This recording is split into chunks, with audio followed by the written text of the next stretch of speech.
Do you really think you can win this case, Mr.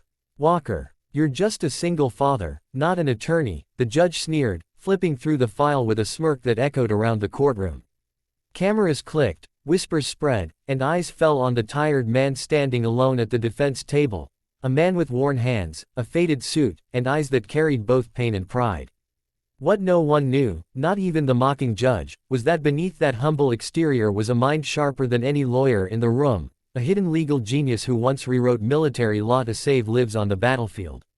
Before we dive deep, hit that like button if you believe strength isn't always loud. Sometimes, it stands quietly in courtrooms, holding faith against all odds.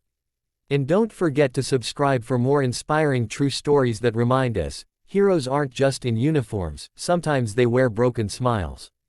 John Walker was a decorated veteran who had returned from war not with medals, but with memories, haunting ones.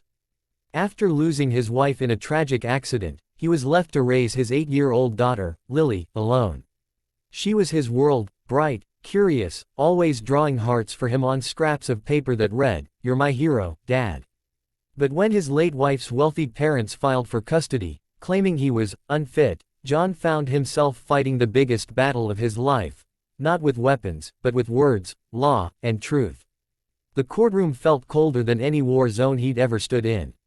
Across the aisle sat the in-laws, stern and wealthy, surrounded by lawyers in polished suits.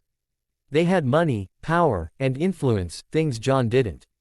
But what he had was love, integrity, and a deep understanding of justice, something forged during long nights overseas, when he'd studied law while stationed in tents, reading old legal manuals to help his fellow soldiers.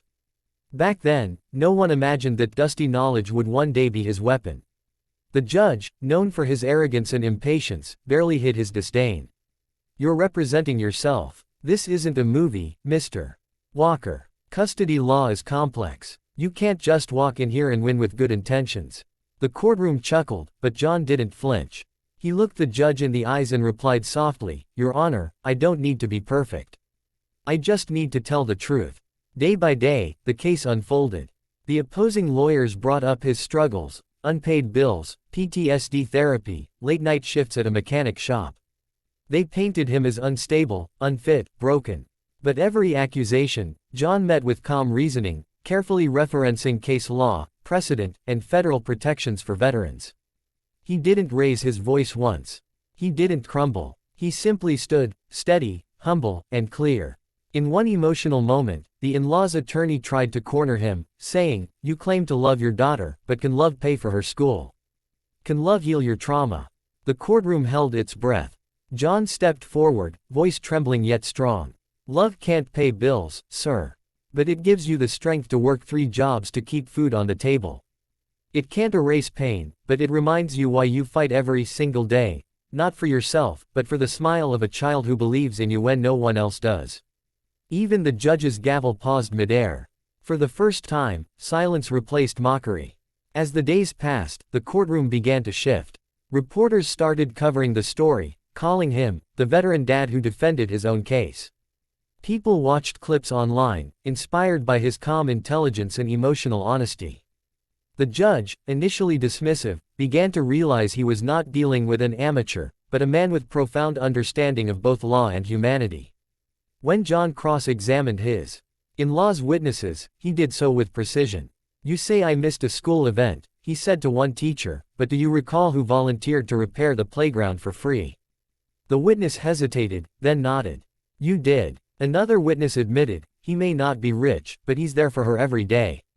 Slowly, truth overpowered wealth. The climax came when John presented his closing argument. He laid down his papers and spoke from the heart. "Your Honor, I may not wear a lawyer's badge, but I've fought for justice all my life.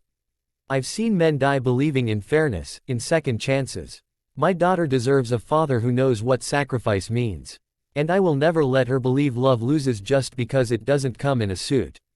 His voice cracked, and in that moment, even the judge looked away, blinking back emotion. When the verdict came, the room was tense. The judge, his earlier mockery gone, spoke slowly, "Mr. Walker, I underestimated you. This court finds you not only fit but exemplary. Custody remains with you." Gasps filled the air. Lily ran into her father's arms, crying, "I knew you'd win, Daddy." He hugged her tightly, whispering, "We always win when we fight with truth." As John walked out of the courthouse, reporters swarmed, asking how he'd done it. He smiled faintly. "I didn't do it alone. I had my daughter, my promise, and faith.